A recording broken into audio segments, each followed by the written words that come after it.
मनोवृत्तीत नवे होणे म्हणजे स्वतःमध्ये आवश्यक बदल करणे, जुन्या आणि पापमय जीवितक्रमाचा त्याग करणे. काय आपला जीवितक्रम नवीन आहे की जुनाच?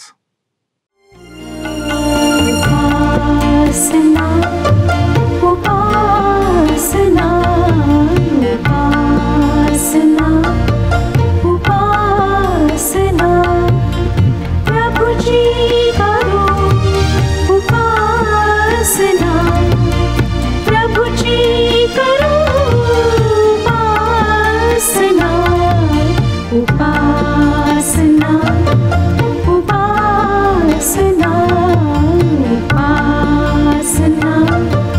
उपासना. सर्व सृष्टीचा निर्माणकर्ता परमेश्वर याच्या नावाला मान, महिमा आणि गौरव सदा सर्व काळ असो. उपासना कार्यक्रमामध्ये आपले स्वागत आहे. प्रियांनो, परिपक्वता असणे हे कधीही चांगले असते. परिपक्वता हा एक महत्त्वपूर्ण गुण आहे. ज्या ठिकाणी परिपक्वता नाही त्या ठिकाणी काय धोका असतो? कोणत्या गोष्टी घडू शकतात याचा सहसा विचार केला जात नाही. परंतु आजच्या अध्ययनात आपणास हे पाहावयास मिळणार आहे. प्रियांनो, पौलाने इफिस येथील मंडळीला कोणता सल्ला दिला? विश्वासणाऱ्याने काय करावे आणि काय करू नये याबाबत पौलाचा सल्ला काय होता हे पाहण्यासाठी प्रियांनो, आपण आपल्या अध्ययनाची सुरुवात करूया. श्रोत्यांनो, आज आम्ही इफिस्करास पत्र ह्याच्या 4थ्या अध्यायाच्या 14 वचनापासून पुढच्या वचनांवर विचार करणार आहोत. पॉल 14व्या वचनात म्हणतो, 4था अध्याय 14वे वचन, यासाठी की आपण ह्यापुढे बाळासारखे असू नये, म्हणजे माणसांच्या धूर्तपणाने, भ्रांतीच्या मार्गास नेणाऱ्या युक्तीने, प्रत्येक शिकवण रूपी वाऱ्याने हेलकावणारे व फिरणारे असे होऊ नये. ह्या ठिकाणी आम्ही यापुढे बाळासमान असू नये असे तो म्हणतो. आमच्यासमोर मर्यादा असायला हव्यात. रडणाऱ्या मुलासारखे आम्ही इकडे तिकडे पळायला नको. तुम्हाला आठवतच असेल की पौलाने करिंथेतील मंडळी सांगितले की ते दैहिक आहेत आणि ते ख्रिस्तामध्ये बालकाप्रमाणे असून ते लाजीरवाणे असे आहेत. मूल जन्माला आल्यानंतर त्याची वाढ होणे आवश्यक आहे. वाढ झाली नाही तर त्या बाळात काहीतरी व्यंग आहे हे स्पष्ट होते. बऱ्याचदा लोक खुरट्या वाढीच्या मुलांकडे सहानुभूतीने न पाहता थट्टेच्या नजरेने पाहतात. तसेच विश्वासणारे जर त्यांच्या ख्रिस्तामधील नवीन जन्मानंतर देवाच्या वचनात व विश्वासात वाढले नाहीत, त्यांची आत्मिक वाढ त्यांच्या वर्तनातून दिसून आली नाही, तर तेही त्या व्यंग असलेल्या मुलांप्रमाणे दिसतात. मुलांमध्ये शारीरिक किंवा मानसिक व्यंग असण्याची कारणे बाह्य असतात. ते स्वतः त्या व्यंगाला जबाबदार नसतात. परंतु विश्वासणाऱ्यांची जर आत्मिक वाढ होत नसेल तर मी म्हणेन की त्या व्यंगाचे कारण त्यांच्या स्वतःमध्ये आहे. ते स्वतः त्याला जबाबदार आहेत. लक्षात घ्या श्रोत्यांनो, की कोणी झाडाच्या मुळांना पाणी कुठे सापडेल हे बसून शिकवते काय? किंवा अंधाऱ्या ठिकाणी रोपल्या गेलेल्या झाडाच्या फांद्यांना सूर्यप्रकाश कुठे शोधावा हे शिकवते काय? तुम्ही व मी, आम्हा विश्वासणाऱ्यांची आत्मिक वाढ नियमित होणे आमच्यासाठी अगत्याचे आहे. नाहीतर आम्ही आत्मिकरित्या सौंदर्यशाली होऊ शकणार नाही. पॉल पुढे आम्हाला सांगतो की आम्ही उपदेशरूपी प्रत्येक वाऱ्याने हेलकावणारे व फिरणारे असे होऊ नये. लक्षात घ्या श्रोत्यांनो, की पॉल या ठिकाणी अनेक रूपके एकत्र आणीत आहे. विश्वासणारे जर बाळकाप्रमाणेच राहिले तर त्यात काय धोका आहे तो स्पष्ट करण्याचा प्रयत्न पॉल करीत आहे. उदाहरणार्थ, लहान मुलाला तुम्ही वैमानिकाच्या जागेवर बसून विमान चालवायला लावू शकत नाही. आमची लहान मुले हुशार असतील, पण ती विमान चालविण्या इतकी हुशार नाहीत. आम्ही त्यांना तसे करण्याची परवानगी देऊ शकत नाही. तसे केले तर विमान कोसळेल. लहान मुलांना जहाजाचा ताबाही आम्ही देऊ शकत नाही. तसे केले तर समुद्राच्या लाटांनी ते जहाज हेलकावे खात राहील व त्याला दिशा राहणार नाही. ते निराश होतील व समुद्राचा त्यांना कंटाळा येईल. ते मार्गभ्रष्ट होतील. हे तर देवाच्या लेकराचे भयंकर भवितव्य होऊ शकते. श्रोत्यांनो, आम्ही कोणत्याही शिकवणीच्या वाऱ्यांनी हेलकावे खाणारे होऊ नये. जर आम्हाला पवित्र शास्त्र त्यातील ख्रिस्ती विश्वासाचे सिद्धांत नीट ठाऊक असतील तर ख्रिस्तविरोधी संप्रदायाच्या शिकवणीने आम्ही भरकटले जाणार नाही. दुसऱ्या शब्दांमध्ये सांगायचे झाले तर असे म्हणता येईल की जर आमचा विश्वास भक्कम, मजबूत, सुयोग्य अशा सिद्धांताच्या पायावर उभा असेल, तर आम्ही कोणत्याही शिकवणीच्या वाऱ्याने हेलकावे खाणार नाही. त्यासाठी आम्हाला पवित्र शास्त्राचा सखोल अभ्यास करणे आवश्यक आहे. पॉल असेही म्हणतो की आम्ही मनुष्यांच्या धूर्तपणाने, भ्रांतीच्या मार्गाने नेणाऱ्या युक्तीने, उपदेशरूपी प्रत्येक वाऱ्याने हेलकावणारे व फिरणारे असे होऊ नये. येथे पौलाने पुन्हा रूपक बदलले आहे. जर आपण लहान मुलांना जुगाऱ्याच्या अड्ड्यावर पाठवले तर काय होईल? तिथले जुगारी आमच्या मुलांना जुगार खेळणे शिकवतील. वाईट चालीच्या लोकांमध्ये आम्ही आमच्या मुलांना कधीच पाठविणार नाही. तुम्ही जरा आजूबाजूला डोळसपणे पाहिले तर तुम्हाला अनेक खोटे, फसवे धर्म व संप्रदाय आढळतील. या संप्रदायांचा मूळ हेतू लोकांची फसवणूक करण्याचा आहे. जर विश्वासणारे म्हणून तुमच्याजवळ ख्रिस्ती प्रौढत्व नसेल तर तुम्ही या संप्रदायाच्या भुलविणाऱ्या रूपांना सहज बळी पडाल व मूळ विश्वासापासून भहकत जाल. तुम्हाला कोण काय शिकवत आहे, तुम्ही कोणाच्या कोणत्या मतांनी प्रभावित होत आहात याविषयी जागरूक असा. तुम्हाला माहीत आहे का की बिरुआ येथील म्हणजे नवीन कराराच्या काळातली मंडळी तिला मिळत असलेल्या शिक्षणाविषयी फार जागरूक होती. जेव्हा पौल व सिला त्यांच्यामध्ये सेवेसाठी गेले तेव्हा त्यांनी काय केले ते आपणाला प्रेषितांची कृत्ये 17 अध्याय 11 वचनात वाचायला मिळते. प्रेषितांची कृत्ये 17 अध्याय 11 वचन. तेथील लोक थेसलनिकातल्या लोकांपेक्षा मोठ्या मनाचे होते. त्यांनी मोठ्या उत्सुकतेने वचनाचा स्वीकार केला आणि या गोष्टी अशाच आहेत काय याविषयी ते शास्त्रात प्रतिदिवशी शोध करीत गेले. श्रोत्यांनो, ख्रिस्ती विश्वासात टिकून राहण्यासाठी, जगासमोर ख्रिस्ताची एक सुंदर साक्ष बनण्यासाठी तुम्ही देवाच्या वचनामध्ये असे मुळावलेले व रचलेले असावे की मनुष्यांच्या धूर्तपणाने किंवा त्यांच्या भ्रांतीच्या मार्गाने नेणाऱ्या युक्तीने तुम्ही भहकू नये. पाण्यामध्ये खोल नांगर टाकलेल्या जहाजाप्रमाणे तुम्ही तुमच्या ख्रिस्ती विश्वासामध्ये असा, जेणेकरून वादळे व वारे पचविण्याचे सामर्थ्य तुम्हाला प्राप्त होईल, असेच पौल या वचनातून सांगत आहे. ख्रिस्ताने वेगवेगळी कृपादाने असलेले सेवक मंडळीला यासाठी दिले आहेत की त्यांच्याद्वारे विश्वासणाऱ्यांची बालपणापासून प्रौढत्वाकडे प्रगती व्हावी. शिक्षकांची भूमिका बालरोग तज्ज्ञांची असायला हवी.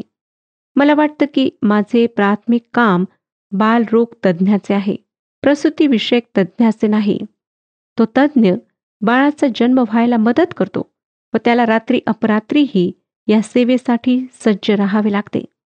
त्याला अनेक रात्री या कामात घालवाव्या लागतात. पण एकदा ते बाळ जन्माला आले की त्याचे काम संपते.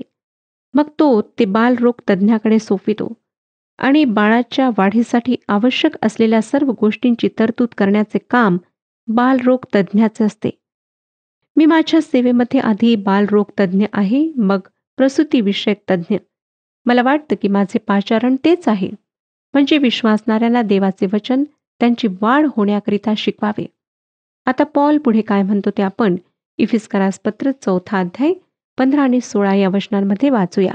तो म्हणतो, तर आपण प्रीतीने सत्याला धरून मस्तक असा जो ख्रिस्त त्याच्या प्रत सर्व प्रकारे वाढावे. त्याच्यापासून पुरवठा करणाऱ्या प्रत्येक सांध्याच्या योगे सबंध शरीराची जुळवणूक व जमवाजमव होत असते आणि प्रत्येक अंग आपापल्या परिमाणाने कार्य करीत असता आपली रचना प्रीतीमध्ये होण्यासाठी शरीर आपली वृद्धी करून घेते. विश्वासणाऱ्यांनी बालकासारखे असू नये, तर त्यांनी प्रीतीने सत्याला धरून मस्तक जो ख्रिस्त त्याच्या परिमाणाने सर्व प्रकारे वाढावे. विश्वासणाऱ्यांनी प्रीतीने सत्याला धरून चालावे, म्हणजे त्याने सत्यावर प्रीती करावी, सत्याने जगावे आणि सत्य सांगावे. ख्रिस्त हे सत्य आहे आणि ख्रिस्ती व्यक्तीचे जीवन ख्रिस्ताच्या दिशेने केंद्रित झालेले असायला हवे. ख्रिस्त त्याचे होकायंत्र आणि त्याचा गुरुत्व मध्यबिंदू असायला हवा. पौल म्हणतो, मस्तक जो ख्रिस्त त्याचपासून अवघ्या शरीराची पुरवठा करणाऱ्या प्रत्येक सांध्याच्या योगे जुळवणूक व जमवाजमव होते. विश्वासणाऱ्यांच्या समूहाची तुलना शरीराबरोबर करण्यात आली आहे व त्याला ख्रिस्ताचे शरीर असे म्हणण्यात आले आहे. शरीर मस्तकाकडून फक्त आज्ञा स्वीकारित नाही, तर आत्मिक खाद्य देखील मिळवते. यामुळे सौख्य निर्माण होते, कारण प्रत्येक अवयवाला जसे मस्तकापासून आत्मिक अन्न मिळते तसा प्रत्येक अवयव आपापले काम करतो. तसेच शरीराला एक आंतरिक सामर्थ्य असते की ज्यामुळे त्याचे नवीकरण होते. तसेच आत्मिक शरीराने प्रीतीने स्वतःचे नवीकरण करायला हवे. आता आपण नवीन व्यक्तीवरची बंधने कोणती आहेत ते पाहणार आहोत. इफिस्करास पत्र 4 अध्याय 17 ते 19 वचने. पॉल लिहितो, म्हणून मी हे म्हणतो व प्रभूमध्ये निश्चितार्थाने सांगतो की परराष्ट्रीय भ्रष्ट मनाने चालत आहेत. त्याप्रमाणे तुम्ही पुढे चालू नये. त्यांची बुद्धी अंधकारमय झाली आहे. त्यांच्या अंतकरणातील कठीणपणामुळे त्यांच्यात अज्ञान उत्पन्न होऊन ते देवाच्या जीवनाला पारखे झाले आहेत. ते कोडगे झाल्यामुळे त्यांनी हावरेपणाने सर्व प्रकारची अशुद्धता करण्यासाठी स्वतःला कामातुरपणास वाहून घेतले आहे. श्रोत्यानो, आतापर्यंत आपण नवीन व्यक्तीचे प्रदर्शन, त्याच्या मर्यादा पाहिल्यात. आता त्याच्यावरची बंधने आपण पाहणार आहोत. विश्वासणाऱ्याच्या जीवनाची एक नकारात्मक बाजू आहे व मला वाटतं की ती पाहणे महत्त्वाचे आहे. त्यावर फारसा भर दिला जात नाही. आजकाल लोक नवीन नीतीविषयी बोलतात, परंतु ती दुसरे काही नसून पापच आहे. ख्रिस्तामध्ये स्वातंत्र्य आहे, तरीही ते पाप करण्याचा परवाना नाही. लोक जी नीतिबंधने लादतात त्यापेक्षा नवीन व्यक्तीवरील पवित्र शास्त्रीय बंधने वेगळी आहेत. उदाहरणार्थ, काही लोक असे म्हणतात की स्त्रियांनी मेकअप करू नये. आपल्या देशात अजूनही असे लोक आहेत की ते विश्वासणाऱ्या स्त्रियांच्या आत्मिक जीवनाचा न्याय त्यांच्या मेकअप करण्या न करण्यावरून ठरवतात. काही तरुण मुलींनी आपले केस पिंजारले व अजिबात मेकअप केले नाही तर आपण फार आत्मिक आहोत असे त्यांना वाटते. पण त्यांच्या अशा वागण्याने त्या खरंच विचित्र दिसतात. विश्वासणाऱ्यांनी त्यांच्याजवळ जे आहे त्याचा योग्य उपयोग करायला हवा. परंतु याचा अर्थ असा नाही की त्यांनी चेहऱ्याची रंगरंगोटी करून विचित्र दिसावे. ती एक मानव निर्मित बंधन आहे. नवीन व्यक्तीवर देवाने जी बंधने घातली आहेत ती पवित्र शास्त्राच्या नकारात्मक वचनांमध्ये सापडतात. आम्ही सकारात्मक विचाराच्या सामर्थ्यावर फार भर देतो, पण मला वाटतं की आम्हाला नकारात्मक विचारांचीही गरज आहे.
देवाचे राज माझ्या द्वारे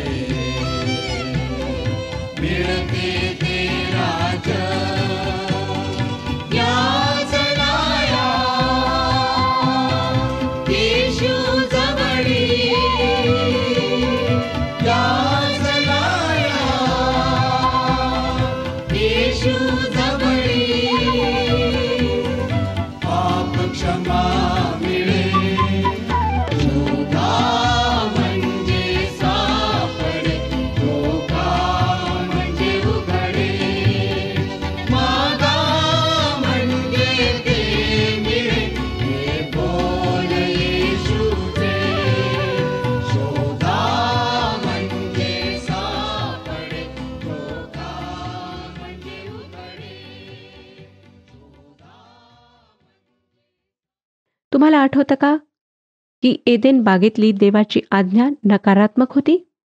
उत्पत्तीचे पुस्तक 2 अध्याय आणि 17 वचन सांगतं, पण बऱ्या वाईटाचे ज्ञान करून देणाऱ्या झाडाचे फळ खाऊ नको, कारण ज्या दिवशी त्याचे फळ तू खाशील त्या दिवशी तू हमखास मरशील. त्यानंतर 10 आज्ञा आठवा. त्या नकारात्मक आहेत, परंतु फार चांगल्या आहेत. येथे इफिस्करास पत्र याच्या 4थ्या अध्यायातील आताच वाचलेल्या वचनांमध्ये देवाच्या लेकरांकरिता काही नकारात्मक विचार, काही मर्यादा देण्यात आल्या आहेत. विदेशांप्रमाणे आम्ही चालू नये असे आम्हाला सांगण्यात आले आहे. ही नकारात्मक बाजू आहे.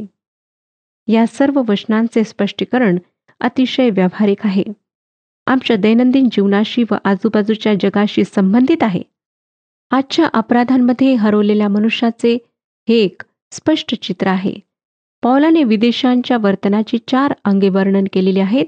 या चित्रावरून हरवलेल्या मनुष्याच्या जीवनाची निव्वळ निरर्थकता आणि वेडसर हेतू स्पष्ट होतो. पॉल हे लोक आपल्या मनाच्या भ्रष्टतेत चालत आहेत असे म्हणत आहे. म्हणजे पापामध्ये समाधान आहे अशा वृथा भ्रमामध्ये हे लोक राहत आहेत. आज लाखो लोक अशा प्रकारचे जीवन जगत आहेत.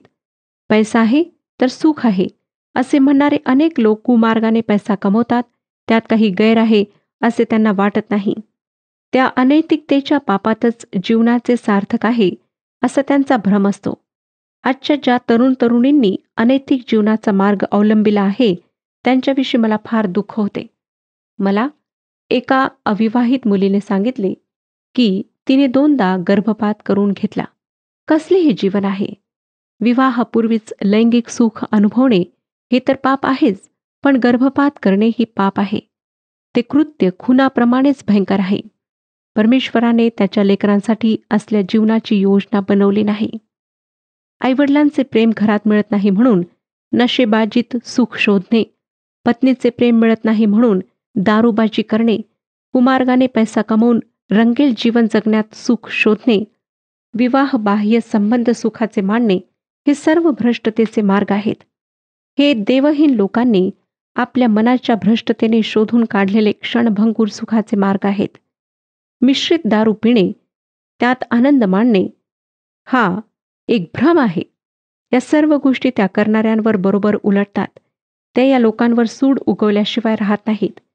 एक दारूच्या नशेच्या अधीन झालेली बाई आमचे कार्यक्रम ऐकू लागली आहे. आता दारूच्या व्यसनावर विजय मिळविण्यासाठी तिची धडपड चालू आहे. ती म्हणते, बापरे, दारू पिणे, मिश्रित दारू पिणे किती प्रतिष्ठेचे व विशेष वाटत असे. ही खरोखर शोकजनक परिस्थिती आहे. आज अशा प्रकारचे अनेक लोक ह्या जगात आहेत. पॉल या लोकांविषयी पुढे म्हणतो, ते बुद्धी संबंधाने अंधकारमय झालेले आहेत. याचा अर्थ असा की पापामध्ये बुडालेल्या हरवलेल्या लोकांना नैतिक मूल्यांचे भान राहिले नाही आणि आजच्या जगात याच गोष्टीला उत्तेजन दिल्या जात आहे. श्रोत्यानो, लाच लुचपत, विवाहबाह्य संबंध, विवाहापूर्वी अनैतिक संबंध या सर्व गोष्टी आता सर्वसाधारण समजल्या जात आहेत. त्या आजूबाजूला घडताना पाहून फारशा लोकांना नैतिक धक्का बसत नाही. ठीक आहे, चलता आहे, असली वृत्ती वाढत आहे. आपण आणि आपला समाज नैतिकदृष्ट्या फार घसरलेला आहे. याची कोणी दखल घेईनसे झाले आहे, कारण माणसाची नैतिक दृष्टी ही अंधकारमय झाली आहे.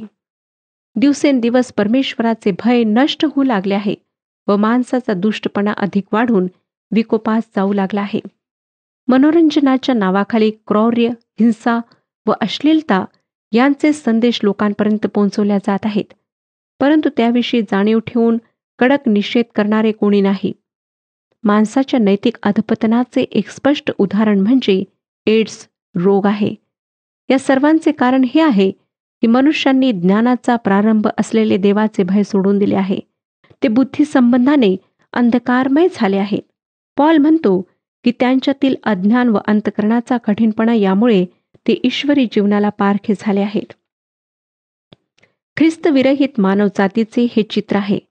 आदामाच्या बंडखोरपणाचा वारसा त्याच्या संतानांनी घेतलेला आहे. आजच्या मानवाचे हे किती भयंकर पण सत्य चित्र आहे. त्याला वाटते की तो जगत आहे. एकदा एका माणसाने मला सांगितले की वेळ चांगला घालविण्यासाठी किंवा आनंद मिळविण्यासाठी त्याने आपला आठवडाभराचा पगार एका रात्रीत एका नाईट क्लबमध्ये उधळला. आनंद मिळविण्याचा हा फार महागडा मार्ग आहे. हा माणूस देवाच्या जीवनाला पारखा झाला होता. त्याचा देवाबरोबर काही एक संवाद नव्हता. तो अपराध व पाप यांच्यामध्ये मरून गेलेला होता. असा माणूस देवाशी जोडल्या जाऊ शकणाऱ्या अमूल्य नात्याविषयी अज्ञानी आहे आणि याचा परिणाम हृदय अधिक कठोर होणे हाच आहे. पॉल पुढे म्हणतो, ते बधीर झाल्यामुळे त्यांनी हावरेपणाने सर्व प्रकारची अशुद्धता करण्यासाठी स्वतःला कामातुरपणाच्या स्वाधीन केले.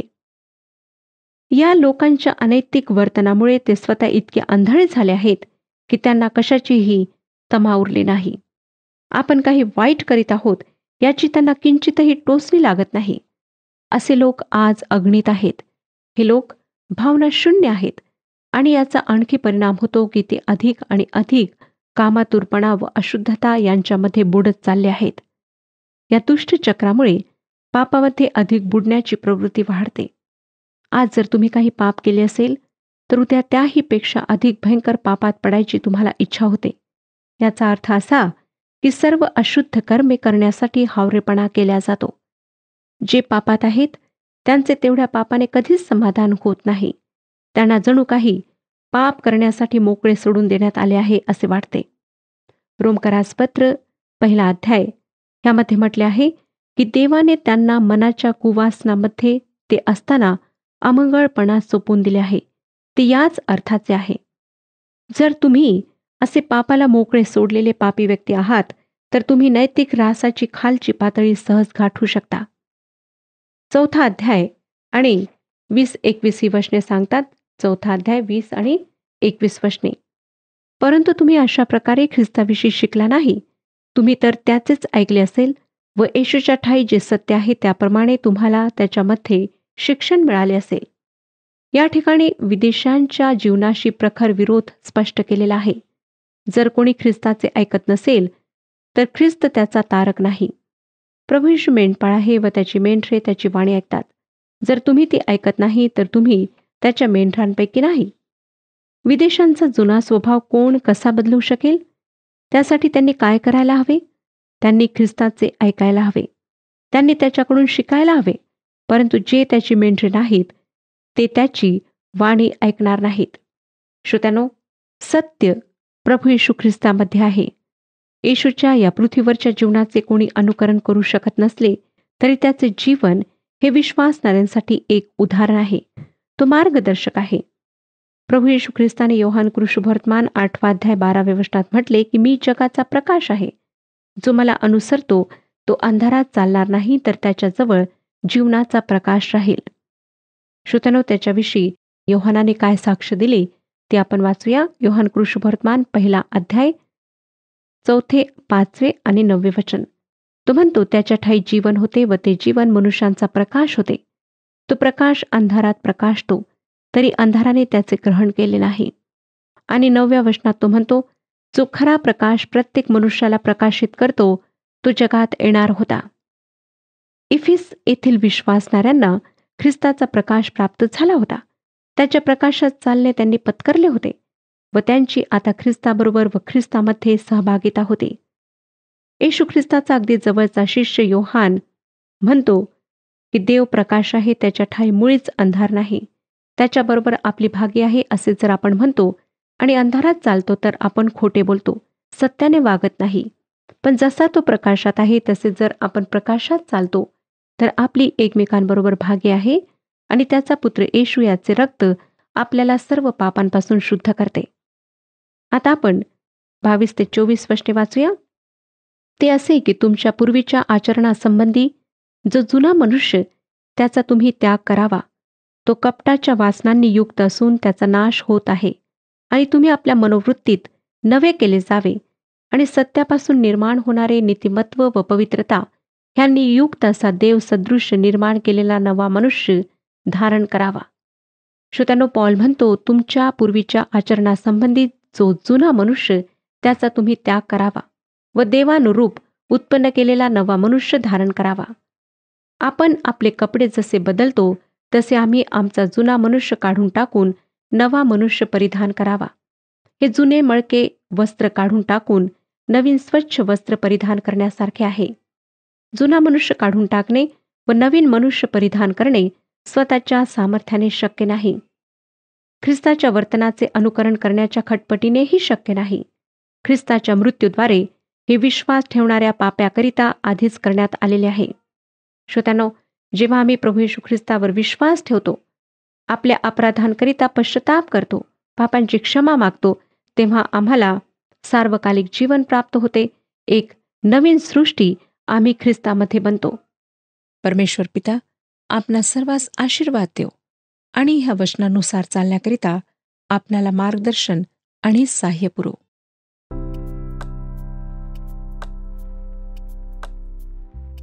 मागील कार्यक्रमातील प्रश्नाचे उत्तर आहे बी. विश्वासणाऱ्यांनी सेवा आणि ख्रिस्ताच्या शरीराला रचण्याचे काम करावे. आजचा प्रश्न, विश्वासणाऱ्याने कोणासारखे असू नये? ए. बालकासारखे, बी. मूर्खासारखे, सी. कोडग्यासारखे, डी. निद्रिस्तासारखे.